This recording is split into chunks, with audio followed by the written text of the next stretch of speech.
Dry needling is you're using the same needle, only you're going in to restart the inflammation process. So the needle creates a micro trauma within the area. It's most commonly used to target trigger points within the muscle, which is bound up tissue that's developed adhesions, that doesn't kind of move fluidly, doesn't have good blood flow.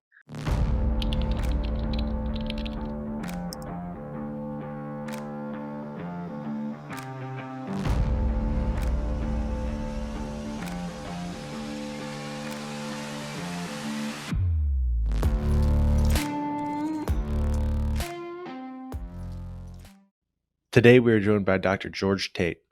George played college golf at Southern Illinois Carbondale before going on to Bellarmine University to get his doctorate in physical therapy.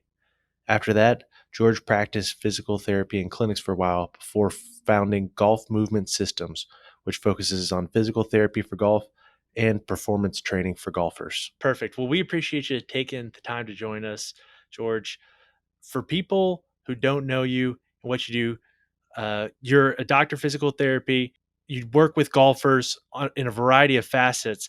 But before we get to that part of your story, let's start more from the beginning and just how you got into golf and how you got to playing golf. Yeah, absolutely. Thanks again for having me. So it all started, I mean, golf is really throughout my family. Got most of it, if not all of it, from my grandfather, even though my dad likes to take a little credit here and there. Grandparents owned a driving range growing up, and then also they went on to own like a little putt-putt course. So there was no real daycare for me. I just went to work with my dad, and he dropped me off at grandma and grandpa's business, which was the putt-putt course. So once I was able to walk, I was able to putt.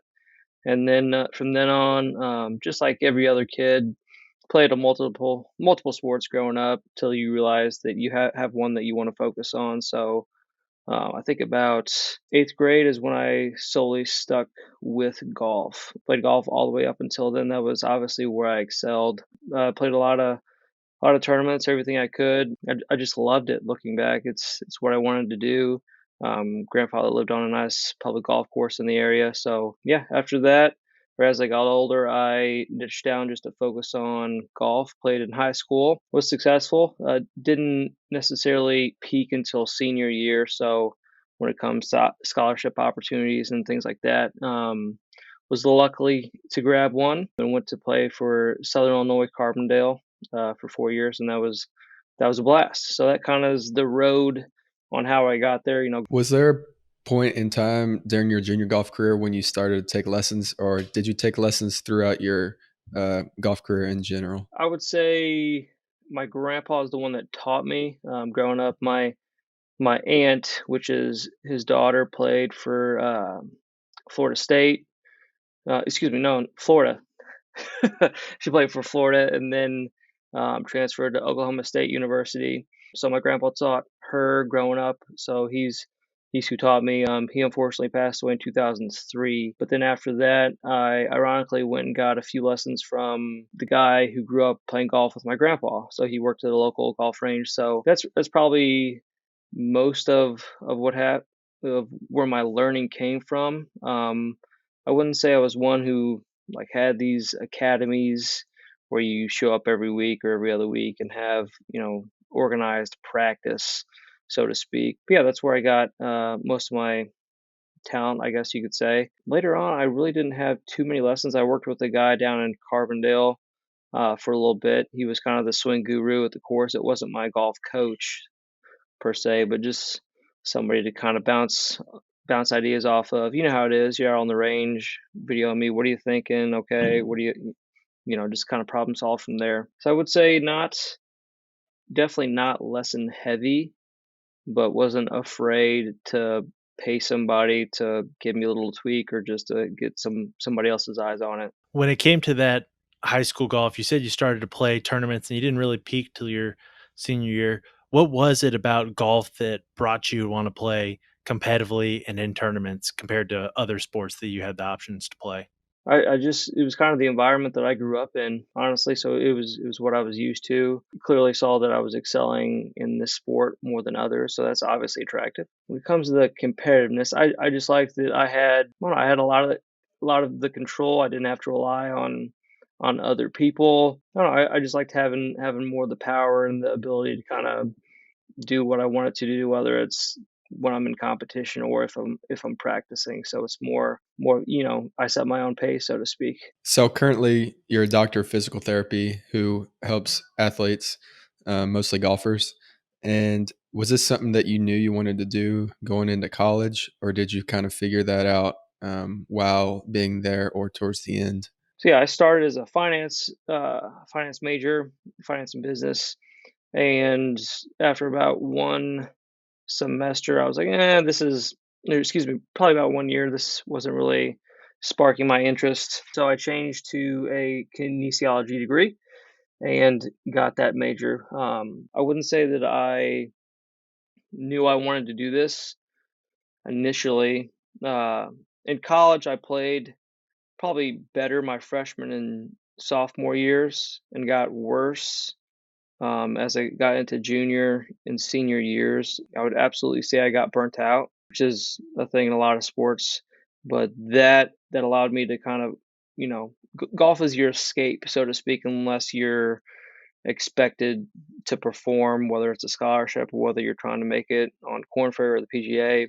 So once you have expectations, it's hard to get that out of your mindset and be able to perform without having any expectations. Because I feel like that's when golfers really flourish. But yeah, the whole kinesiology came back to the fact that golf became no longer an escape for me in college. So then I turned to lifting weights. So that's kind of where that drive to go into kinesiology and kind of the science of lifting and sports performance. So ended up getting a bachelor's degree in that, and then I was obviously, like I said, I was burnt out at the end of college. So I decided to take a year, get a few extra classes to be able to apply for physical therapy school, and then went back to that. And then about halfway through PT school, obviously missed it, and deep down knew that I would absolutely want to circle back around to working with golfers. So after circling back around, worked at got my doctorate in physical therapy 2018. Worked for several practices in the area, from anywhere from the major hospital in the area to a sports performance clinic. Saw a little bit of everything. Got my feet wet. Got a great experience, and then after about 2.5, 3 years of experience in the corporate life, reached out and wanted to work with golfers. So I approached the sports performance clinic that I was at the time. They thought it was a conflict of interest, that I would have to drive everybody back to the clinic, and there would be no guarantee that I would be the one working with that particular patient, which is not what I necessarily wanted. And then COVID came across, and because of the conversation we had, I was the first one that he let go, which from a business standpoint, I get was a blessing in disguise. So that forced me to kind of get some PRN work, part time, work at some of the local hospitals, and then basically took a treatment table out to different golf courses.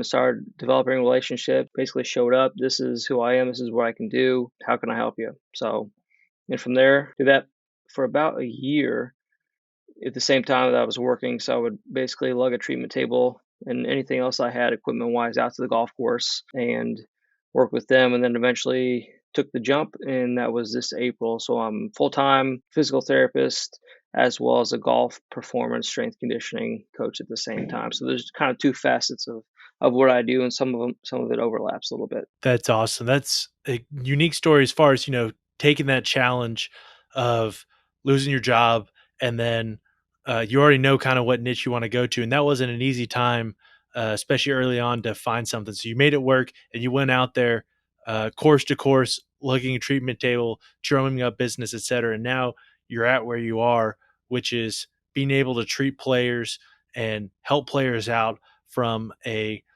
physical therapy perspective and a strength and conditioning perspective.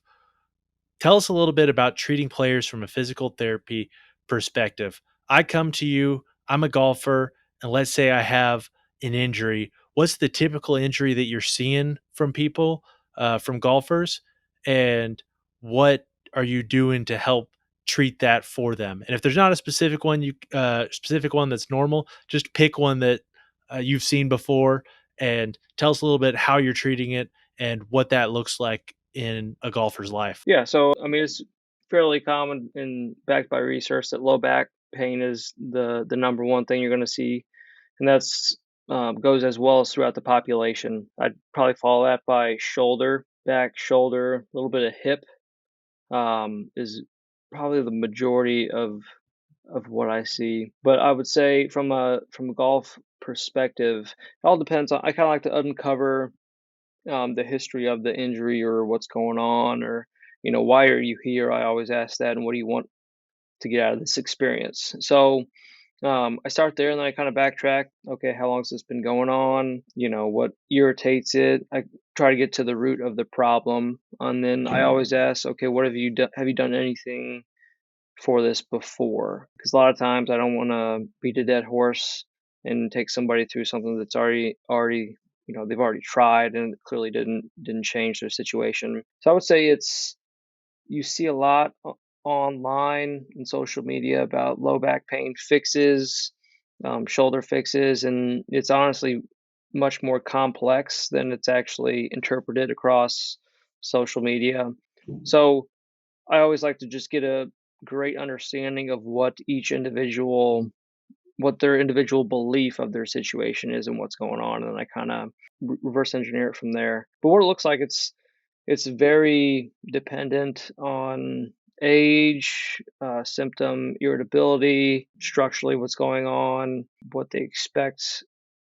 Is this somebody who's 74 who's trying to avoid shoulder surgery and still wants to play golf, or is this somebody who has a little bit of shoulder pain, plays on the Corn Ferry, who wants to get rid of it? So, kind of looking at their whole scope of expectations and developing a plan around it. What are some of those common treatments that you may see on social media that aren't going to necessarily fix your back pain? And what would be a better solution in most cases? Great question. So, on social media, you see a lot of, okay, fix the low back tightness or like loose low back or low back pain.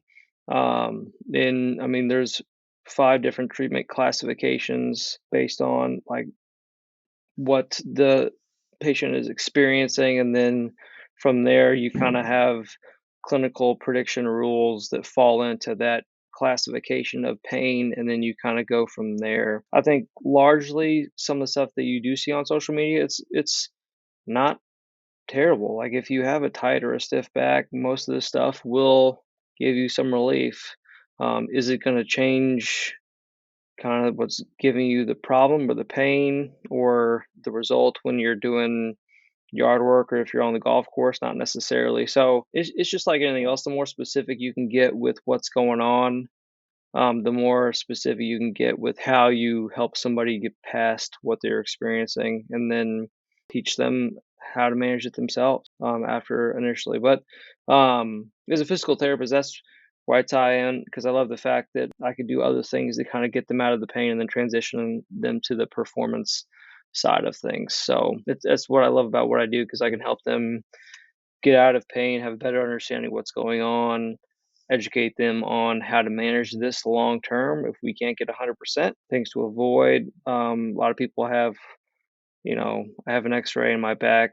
They said my back is a mess. Well, that's simply not always the case. So just making sure people have a good understanding of where they're at and what to prioritize moving forward. So One of the things we talk a lot about on this podcast is not necessarily new school stuff, but essentially saying a lot of the things that, we learned as kids weren't wrong, but were flawed maybe in the direction that they tried to solve things. So, for example, if you're injured, the first thing that we learned as kids was RICE, rest, ice, compression, elevation, and uh, that fixes the problem. And I know, at least in basketball, when it comes to a lot of those injuries, it's been found, and I've noticed in my own life applying these that like those applying RICE can actually make an injury worse. For example, with a sprained ankle, assuming it's not anything too bad, like you need to be able to keep that tendon moving, you need to be able to keep the muscles firing, and you need to work through range of motion in pain. And that idea of working through range of motion doesn't just apply to basketball. We've talked with Mike Carroll some, who does fitness, and one of the things that we've talked about before is working through ranges of motion, like where you're injured, and specifically, if I'm injured. So, if a true story, my right shoulder, I have an injury on the top of it. I don't know what it is. It's been this way for 3 months or so.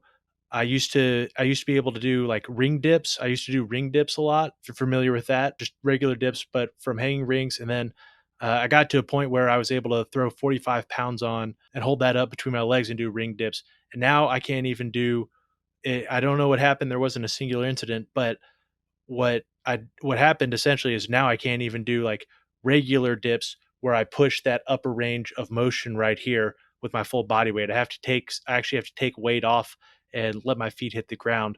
And so one of the things that I have started doing since that happened was find that injury, find that range of motion, and then working through that range of motion with enough stimulus that I'm growing muscles there and hopefully healing things in that area, but not so much that I'm damaging anything severely or that's already there. So that's a long-winded question or long-winded backstory, but the question that goes to is that something that you've seen in your own practice? Is something you apply in your practice, or is there something else you recommend for people who have injuries? If they're supposed to have a rule of thumb, should they be just resting, icing, compressing, elevating, or is there something else they should be doing? It depends on a lot of things. Largely, if you see the Rice principle, you're looking at swollen ankles, swollen wrists. You have inflammation, whether it's fluid,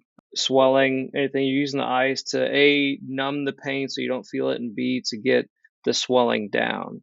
You want to control the swelling so you can take whatever body part it is through a range of motion. So, like if anybody has a swollen knee or ankle, if there's fluid within the joint, it's going to be harder to move. There's going to be a lot of pressure, so you're not going to be able to work through the full range of motion as you would normally if there wasn't a whole bunch of fluid within the joint. So I don't often, unless it's an acute injury, I really don't tell people to ice. It also can impact the good chemical mediators that are coming to the area to help jumpstart the healing process. So there's actually, when looking at ice and compression, compression is better just by itself than ice is, given the certain situation. So the compression is obviously getting the fluid out of there, allowing you to kind of work through the range of motion. But I mean, if you blow out your knee, you're gonna want to not gonna want to feel it until you have the situation kind of taken care of. So it's largely dependent on what all's going on. But most of the time, if you look at research within rehab, the phrase "motion is lotion" is largely applied. So I tell people, I get a lot of messages on Instagram, a lot of calls without me ever being able to kind of assess that person's situation.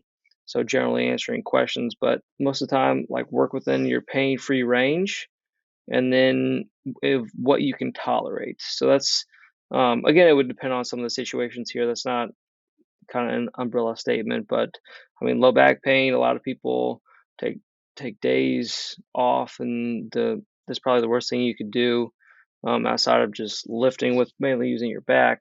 But you want to keep moving. You want to go on walks. You don't want to sit still for long periods of time. You want to avoid irritating positions. Usually, there's a positional preference with low back pain. Working away from that. So it largely depends on kind of what area of the body you're looking through. And we can talk about your shoulder sometime. That could be a whole nother episode. Perfect. That's one of my favorite segments is free advice for the podcast host. So that sounds great. There you go. But you do physical therapy, but beyond physical therapy, you said you also do strength and conditioning. What are you working on your golfers with as far as strength and conditioning? And what's the general age of the golfers that you're working with? I see just about everybody. So little guys from the age of 12 to 15, then solid high school group, solid college, several Corn Ferry guys, a lot of guys that just want to be really good at the club, a lot of older individuals that they still want to be good. They have a money game every Wednesday and Friday and want to be able to compete, so can't blame them.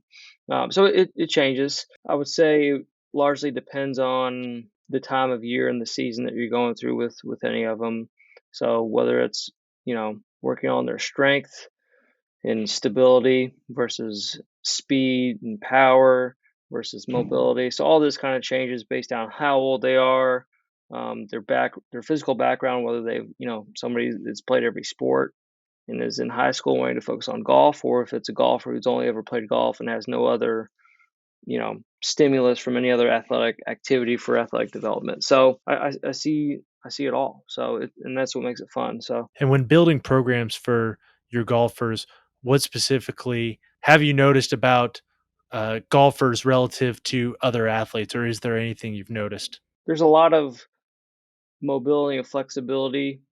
Everybody always talks about that, and that is a priority, especially when it comes to avoiding injury.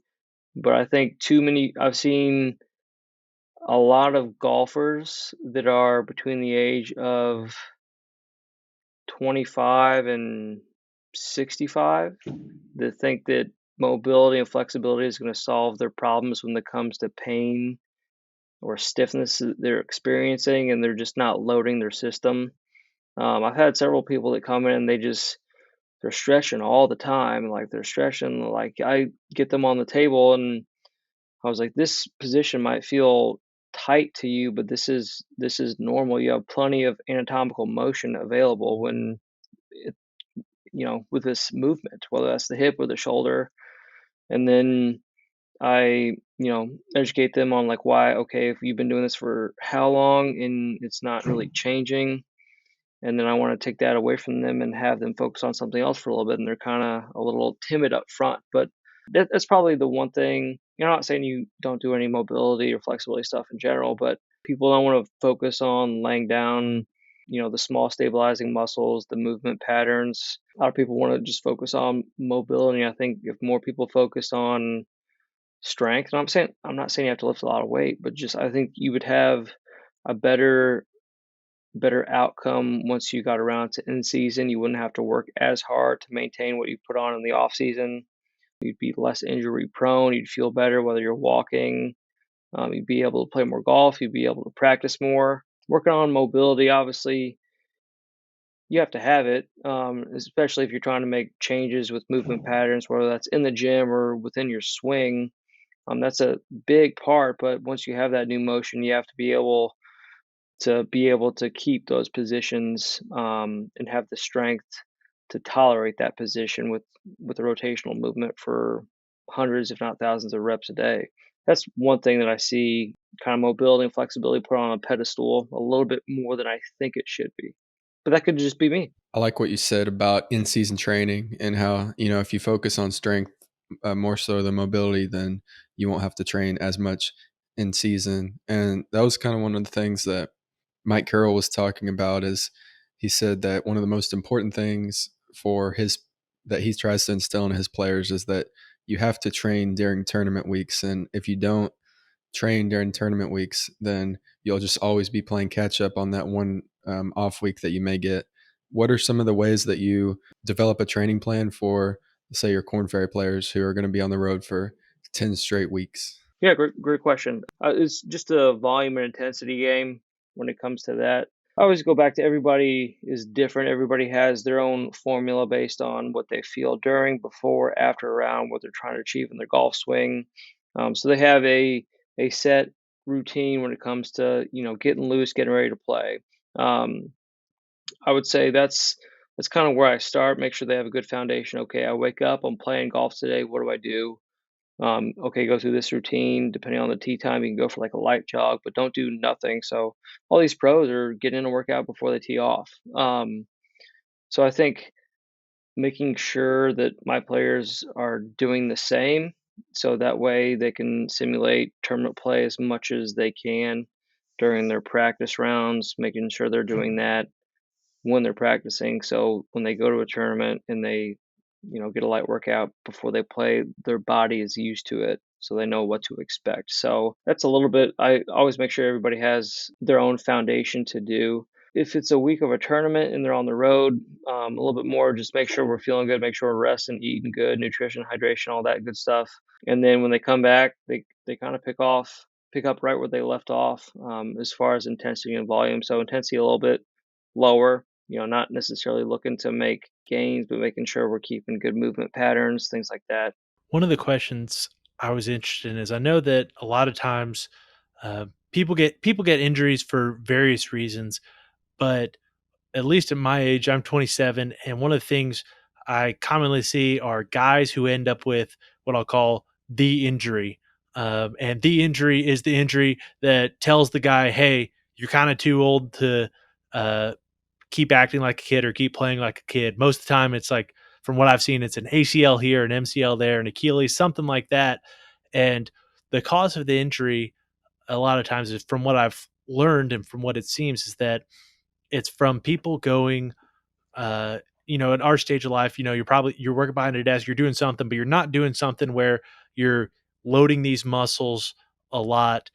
Or at least like where you're not working on loading the muscles, loading the tendon, et cetera, for fast movements, et cetera. So you get out there on a basketball court, you get there out there on a tennis court, and you make a turn that one your body isn't used to, and then also maybe neurologically you're not as coordinated as you used to be from making that movement over, and so then you have this injury, and you end up with the injury. For golfers, that type of injury doesn't happen a lot. It seems like it's more overuse injuries or failure of the system.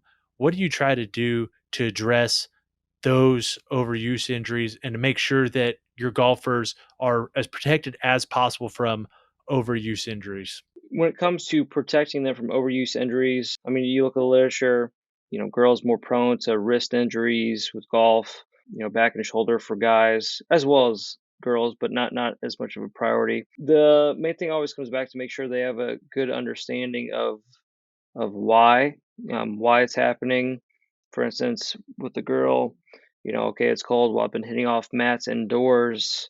The compression force is so much more than having the club being able to go into a divot, especially late summer grounds harder, more compression forces up the chain, starting from the club head all the way up to the shoulder. So kind of knowing how to be aware of the volume that you're putting on, whether that's, breaking up practices throughout the day, going short game, driver, making it a little bit more mixed up, which is also good for practice in general. But also you see a lot of these guys are lifting a not heavy, but a decent amount of weight during the season. They're keeping their nervous neuromuscular system primed to be able to tolerate a fast twitch movement. I think that's important. And I think that's also should be a priority in the off-season training, especially starting from high school.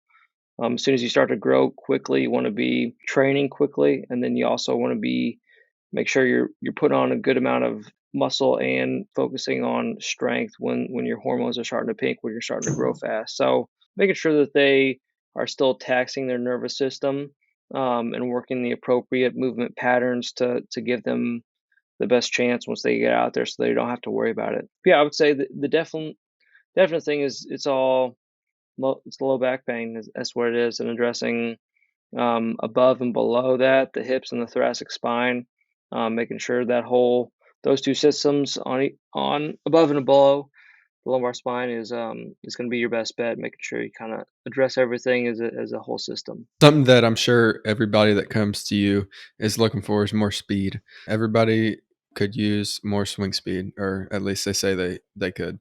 What are some of the things that you do to help players increase their swing speed? And does that change by age of player?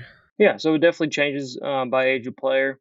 If you're looking at somebody real young, 12 to 14, you just want to be training speed, solely speed. You don't even necessarily want to be lifting a whole bunch. But if you're lifting, you could have a little bit of a load, but you want to make sure they're moving as quickly as they can. And then after that, you would transition and I wouldn't necessarily do any speed specific training at that age. I always like a good foundation of a little bit of muscle to be able to tolerate the quickness that you're challenging with your neuromuscular system. So there's a lot of things you could do. There's anywhere from using like the stack. I mean, there's a million different speed training devices. Kind of making sure you're using it correctly, I think, is the biggest thing, whether you're doing it in season to stay where you are, as far as like, okay, you've already gained some speed. You only go down to, I think, once a week it is with certain ones, not even that, to kind of keep the speed that you've maintained, or excuse me, gained in the off season. Making sure you're doing it outside and away from golf. You're not necessarily doing your speed training on the range before you play 18 on a Saturday, whether you're just a weekend warrior wanting to get quicker. But kind of separating the speed training is, okay, I'm training my nervous system to tolerate a faster movement, or I'm working on the mechanics of the movement that I'm trying to perfect. So kind of taking technique in a different part of the day or different day of the week versus speed training, and making sure you're warming up. I think a lot of warm-ups, I don't think they tax the nervous system as much as they should. Obviously, we're working on the mobility beforehand, but I think there should be more planks, just isometric holds of the whole system to kind of get you primed. It's just like you're doing a deadlift, only you're just doing this movement for speed and not necessarily strength. So that's something that I definitely make sure everybody has a good understanding of that. But also, like, if you're an older individual, you might not get a lot of speed. So how are we going to create speed? Okay, we create more mobility so they have more time to create speed depending on what the swing looks like and what they're able to do physically at their age. So it's always a balance and in a mix, and kind of finding out what's worth risking, whether it's a mechanical change or other ways to kind of address the same situation. What are the good habits for someone right now who thinks about that older golfer and realizes, someday I'm going to be that older golfer? I want to have speed, but I also want to make sure that I take care of my body in a way that helps me prevent injury. I'm not playing competitively. I'm just trying to make sure that I stay healthy from now until I'm 70, 80, etc., and that I can still move around. One, what are the good habits that you would recommend to that type of person? And two, when it comes to your workouts in general, what are the type of lifts or workouts you're doing?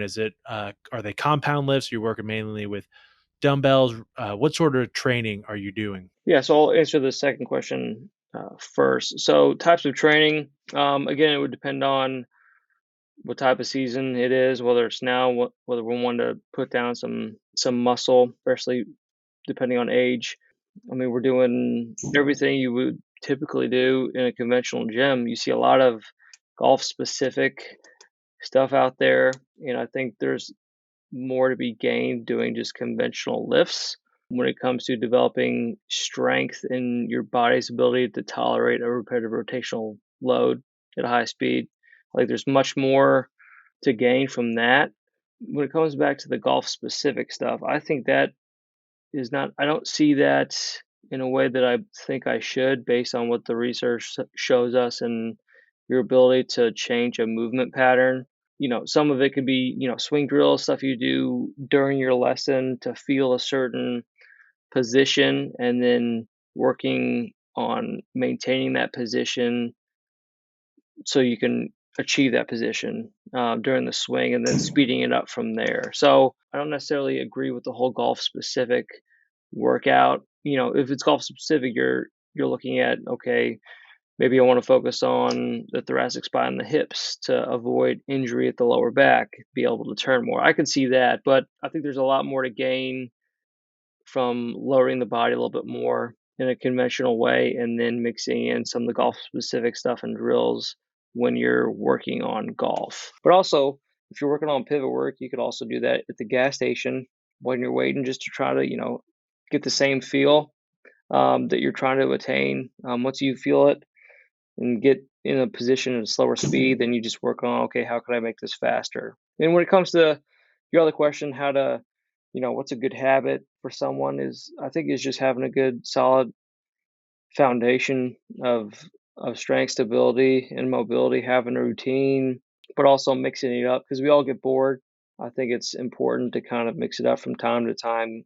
The body adapts to change pretty readily. If you're doing the same weight and the same movements for years, I don't know how much you're gaining.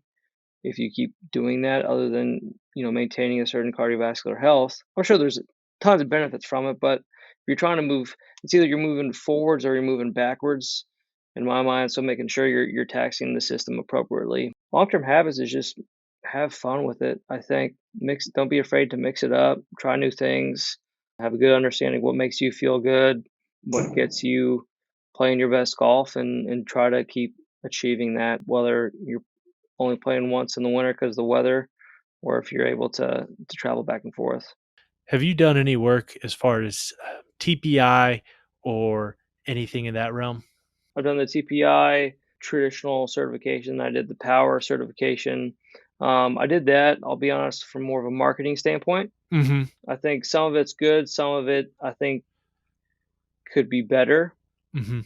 I think there's not they preach a lot about, working as a team, but for certain people, unless you're a pro, I don't know how realistic that is. Yeah. It's an amazing tool. I think my doctorate overqualified me. I did learn from it, but took that route from more of a marketing standpoint. But also do credentialed in dry needling. I've been doing that for 2 years. That's some cool stuff. I have extra training in manual therapy, so ability to do mobilization and manipulation work. Yeah, so I've got a lot of tools. So I'm getting ready to kind of go back to the golf realm and the biomechanical side of things moving forward. Ground force reactions is the new biggest thing, Mhm. and what that looks like with people that don't move normally based on previous injuries or deficits within the system. So No, that's perfect. I was interested about TPI just because uh, I thought I'd seen that on your bio, and I knew that that provides some tools to golfers. But you said something interesting there, which was dry needling. Tell us a little bit more about that and how that's yeah, used. the dry needling, you take the monofilament. It's the same needle that acupuncturists use, only we're using the same tool as them, only from a for different reasons. So acupuncturists use it based on Eastern medicine. So you're needling somebody based on the energy points or the meridians within the body. So for instance, like if you have foot pain, they may put a needle in your ear. So they're doing that based on the energy points of their medicine and what they're trained in. Dry needling is you're using the same needle, only you're going in to restart the inflammation process. So the needle creates a micro trauma within the area. It's most commonly used to target trigger points within the muscle, which is bound up tissue that's developed adhesions, that doesn't kind of move fluidly, doesn't have good blood flow, hard to get oxygen, and also healing agents for recovery. So with the needle, you go in and you basically cause a trauma to the area, and ideally you would want a twitch response, so which is the muscle kind of teasing out kind of this balled up resting energy, so to speak. So I love it. Been doing it for quite a while, and I got trained in it because you can see an almost immediate effect. So I tell people that it's not going to make anything worse. Worst case, you're not really going to see a change. I do believe the more you've been doing this, you get better as you do it, just based on your experience. I'm getting ready to do a lot of cool stuff with that, based on, you see all these people trying to, do soft tissue work to loosen up joints, or I have this knot I can't get to on my shoulder. And I can get to it with the needle directly at the muscle. I also connect stem and electronical stimulation to the muscle. With the low back pain, you also you're causing a micro trauma to the area for muscles that are painful, but also you see people that the deep stabilizing muscles of the spine aren't active. They're, so to speak, dormant. Your body doesn't recruit them with, whether it's golf or everyday activities. We need along the spine to target the deep stabilizing muscles, and we hook up the electrical stimulation to it, and we can get the muscle to twitch.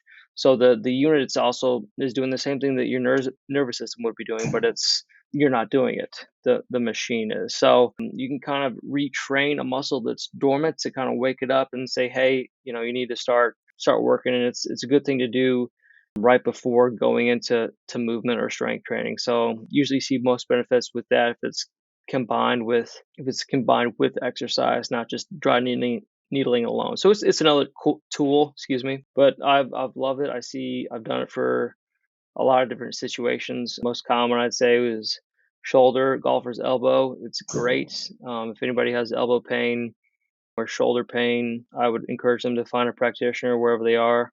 Some states you can't dry needle. California, I don't think you can. Florida just got their physical therapist, or I believe they just passed to be able to practice that as a physical therapist in their state. So if you have elbow or shoulder pain, or as a golfer, I think dry needling is a great tool that if you could find somebody who's proficient in practicing that, I would encourage it. Beautiful. Well, we appreciate the time. We know you have a hard stop coming up. So we'll ask the question that we ask everybody, the last question of the podcast, which is, if you go back to yourself as a junior golfer, tell yourself just one thing, what would it be? Just believe in yourself.